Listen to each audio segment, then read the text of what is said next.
Hi friends, welcome to சமையலை சுவாசம்.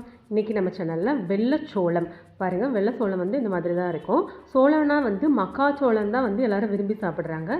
ஆனால் இந்த வெள்ளை சோளத்தில் அதிக அளவில் புரோட்டீன் சத்து இருக்குது. இது உடம்புக்கு குளிர்ச்சியும் கூட. இந்த சம்மரில் இந்த ஒயிட் சோளம் நம்ம எடுத்துக்கிறதுனால நம்ம பாடி ஹீட் லெவல்லாம் குறைஞ்சி நல்லா குளிர்ச்சியாக வச்சுக்கிறோம். இதில் நான் ஆல்ரெடி சாதா ரெசிபி அப்லோட் பண்ணியிருக்கேன். இன்றைக்கி பணியாரமும், குழந்தைங்களுக்கு பிடிச்ச மாதிரி பணியாரமும் தோசை ரெசிபியும் எப்படி பண்ணலான்னு பார்க்கலாம். கூடவே தொட்டுக்க வேர்க்கடலை சட்னியும் பண்ணியிருக்கேன். வாங்க இந்த ரெசிபி எப்படி பண்ணலான்னு பார்க்கலாம். ஒரு டம்ளர் அளவுக்கு வெள்ளை சோளம் எடுத்துக்கலாம். இந்த சிறு சோளத்திலே சிகப்பும் இருக்கும், அது நமக்கு வேண்டாம். ஒயிட் மட்டும் எடுத்துக்கிடுவோம். ஒரு உலக்கு வெள்ளை சோளத்துக்கு ஒரு உலக்கு அளவுக்கு இட்லி அரிசி எடுத்துக்கோங்க.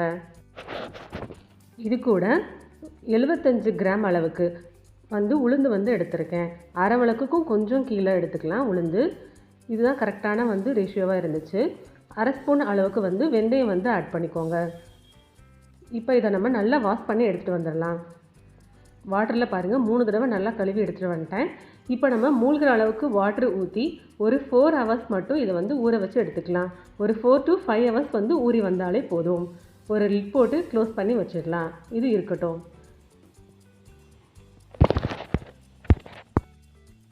ஆஃப்டர் 4 ஹவர்ஸ் பாருங்கள் நல்லா ஊறி வந்துடுச்சு. இப்போ நம்ம இது கிரைண்டரில் இல்லைன்னா மிக்சியில் போட்டு அரைச்சி எடுத்துக்கலாம். நான் இன்றைக்கி கிரைண்டரில் போட்டு தான் அரைக்க போகிறேன். அப்போ தான் மாவு நல்லா பொங்கி வரும். பாருங்கள் இந்த அளவுக்கு அரையவும் நம்ம இதை மாற்றி எடுத்து வச்சுக்கலாம். மாவு நல்லா அரைச்சி எடுத்து வந்தாச்சு. இப்போ நம்ம இது 4 மணி நேரம் ஒரு லிட் போட்டு க்ளோஸ் பண்ணி வச்சிடலாம். மாவு நல்லா பொங்கி வரணும், அதுக்காக வச்சுருக்க போகிறோம். சோளம் சீக்கிரமாகவே பொங்கி வந்துடும். ஒரு 4 ஹவர்ஸ் மட்டும் விட்டால் போதும். பாருங்கள், ஆஃப்டர் 4 ஹவர்ஸ் சூப்பராக மாவு பொங்கி வந்துடுச்சு. அதிக நேரம் வைக்கணும்னு தேவையில்லை. ஒரு 4 ஹவர்ஸ் விட்டாலே போதும், நல்லாவே மாவு பொங்கி வந்துடும். இப்போ நம்ம தேவையான அளவு சால்ட் ஆட் பண்ணிக்கோங்க. இப்போ வெயில் இருக்கிறதுனால, சம்மர் சீசன்னால் ரொம்ப நேரம் வைக்கணும்னு தேவையில்லை. ஒரு 4 ஹவர்ஸ்லேயே நல்லா பொங்கி வந்துடும். நீங்கள் ஃப்ரிட்ஜில் வச்சுட்டு கூட நீங்கள் எப்போ எடுத்து சுட போகிறீங்களோ அப்போ வெளியில் எடுத்து வச்சுக்கலாம். தேவையான அளவு சால்ட்டு போட்டு இந்த மாதிரி நல்லா மிக்ஸ் பண்ணி கொடுத்துக்கோங்க.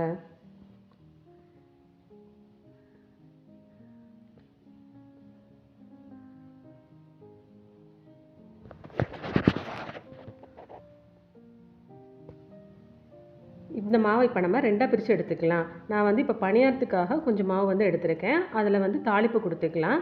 ஒரு கடாய் எடுத்துக்கோங்க. அதில் 2 ஸ்பூன் அளவுக்கு ஆயில், குக்கிங் ஆயில் ஆட் பண்ணிக்கோங்க. அதில் 1 ஸ்பூன் அளவுக்கு கடலைப்பருப்பு ஆட் பண்ணிக்கலாம். கடலைப்பருப்பு நல்லா பொரிஞ்சு வரட்டும். அது கூடவே சின்ன வெங்காயமும் பச்சை மிளகாவும் நான் இன்றைக்கி ஆட் பண்ணிக்க போகிறேன். பணியாரத்துக்கு சின்ன வெங்காயம் ஆட் பண்ணி அதிக நேரம் வதங்கணும் தேவையில்லை. ஒரு 1 மினிட் மட்டும் வதக்கி கொடுத்துட்டு நெக்ஸ்ட் இது கூட தேங்காய் சில் 1 சில் மட்டும் எடுத்து சின்ன சின்ன பற்களாக கட் பண்ணி எடுத்திருக்கேன். அதையும் இது கூட ஆட் பண்ணிக்கிறேன். இந்த மாதிரி தேங்காய் சில் ஆட் பண்ணி பண்ணும்போது பணியாரம் ரொம்ப டேஸ்டியாக இருந்தது. நீங்களும் இதே போலவே ட்ரை பண்ணி பாருங்கள். இதை வதக்கினதை நம்ம மாவோட கலக்கி விட்டு பணியாரம் ஊற்றி எடுத்துடலாம். பாருங்கள், பணியாரம் மாவு ரெடியாக இருக்குது. அதில் நம்ம இதை வதக்கினதெல்லாம் ஆட் பண்ணி நல்லா மிக்ஸ் பண்ணி கொடுத்துக்கலாம். சால்ட் செக் பண்ணிக்கோங்க. தேவைப்பட்டால் கொஞ்சம் சால்ட் மட்டும் ஆட் பண்ணிக்கலாம். மாவு இந்த மாதிரி இந்த அளவு கன்சிஸ்டன்சியில் இருக்கணும். ரொம்பவும் தண்ணியாகவும் இருக்கக்கூடாது, கெட்டியாகவும் இருக்கக்கூடாது. இந்த பதம் இருக்கணும். இப்போ நம்ம ஸ்டவ்வில் ஒரு பணியார சட்டி வச்சுக்கலாம். அதில் நான் இன்றைக்கி நெய் ஆட் பண்ண போகிறேன். நெய் ஆட் பண்ணி பண்ணும்போது ரொம்பவும் டேஸ்ட்டாக இருந்துச்சு. நீங்களும் இதே போலவே ட்ரை பண்ணி பாருங்கள். சோள பணியாரத்துக்கு நல்லெண்ணெயை விட நெய் ரொம்பவும் டேஸ்ட்டாக இருந்துச்சு. எல்லா குழிகள்லையுமே நெய் ஆட் பண்ணிக்கலாம். நெய் நல்லா ஹீட் ஆனவனே ஸ்டவ் சிம்மில் வச்சுக்கோங்க. சிம்மில் வச்சுட்டு ஒவ்வொரு குழிகளுமே நம்ம மாவு ஊற்றி எடுத்துக்கலாம். ஃபுல்லில் வச்சா அடியில் கருகி வந்துடும். சீக்கிரமாகவே மாவு வெந்து வராது. அதனால் ஸ்டவ் சிம்மில் வச்சுக்கோங்க.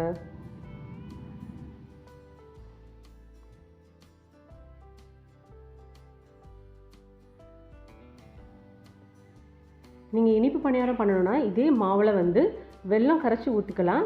இல்லைனா நாட்டு சக்கரை ஆட் பண்ணி கூட இனிப்பு பணியாரமும் ரெடி பண்ணி எடுத்துக்கலாம். நான் இன்றைக்கி கார பணியாரம் பண்ணியிருக்கேன். ஒரு 5 மினிட்ஸ் வரவும் 2 பக்கமும் நல்லா திருப்பி விட்டுக்கலாம். பாருங்கள், நல்ல கலரோட சோள பணியாரம் பாருங்கள் எவ்வளோ கலராக வந்திருக்குது. கார பணியாரமே நல்ல கலராக வந்திருக்கு, இனிப்பு பணியாரம் மாதிரி. இது டேஸ்ட்லையும் சூப்பராக இருந்துச்சு. கண்டிப்பாக நீங்கள் இந்த சோள மாவை அரைக்கும் போது பணியாரமும் ட்ரை பண்ணி பாருங்கள்.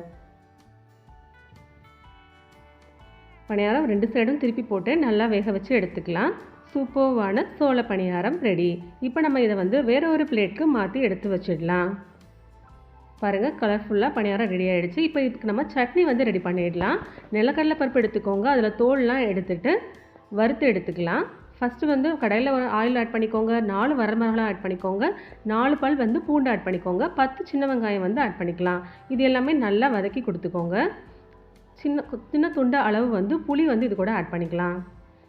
இதை நம்ம வேறு பிளேட்டுக்கு மாற்றி எடுத்து வச்சிடலாம். அதே ஆயிலே வந்து நிலக்கடலையும் போட்டு நல்லா வறுத்து கொடுத்துக்கோங்க. இது எல்லாமே வந்து நம்ம மிக்ஸி ஜாருக்கு மாற்றி லைட்டாக தண்ணி ஊற்றி அரைச்சி எடுத்துக்கலாம். தேவையான அளவு சால்ட் வந்து ஆட் பண்ணிக்கோங்க. நல்லா ஆறவும் அரைச்சி எடுத்துக்கலாம். இதுக்கு தாளிப்பும் கொடுத்துக்கலாம். கொஞ்சமாக பெருங்காயம் வந்து ஆட் பண்ணிக்கோங்க. சூப்பரான நிலக்கடலை சட்னி பணியாரத்துக்கும் தோசைக்கும் சூப்பராக ரெடியாகி வந்துடுச்சு. டேஸ்ட்டும் அல்டிமேட்டாக இருந்துச்சு. நிலக்கடலை சட்னி இதே போல் தேங்காய் ஆட் பண்ணாமல் பண்ணி பாருங்கள். நெக்ஸ்ட்டு தோசை தவா வந்து ஹீட் பண்ணிவிட்டு நம்ம நார்மலாக எப்படி வந்து வீட்டில் தோசை ஊற்றுவோமோ அதே மாதிரி இந்த மாவுலையும் ஊற்றிக்கலாம். நல்லாவே முருகலாக சூப்பராக வந்துருந்துச்சு. ஊத்தாப்பம் மாதிரி ஊற்றணும்னு அவசியம் இல்லை. நம்ம வந்து நெய் ரோஸ்ட் மாதிரி நல்லா பெரிய தோசையாகவே ஊற்றி எடுத்துக்கலாம். கலர்ஃபுல்லான சோள தோசை ரெடி. இது கூட நம்ம அரைச்சி வச்சுருந்த நிலக்கடலை சட்னிக்கும் இந்த சோள தோசைக்கும் டேஸ்ட்டு அல்டிமேட்டாக இருந்துச்சு. இந்த ரெசிபி உங்களுக்கு பிடிச்சிருந்துச்சுன்னா மறக்காமல் நம்ம சேனலை லைக் அண்ட் சப்ஸ்கிரைப் பண்ணி வச்சுக்கோங்க. Thank you friends.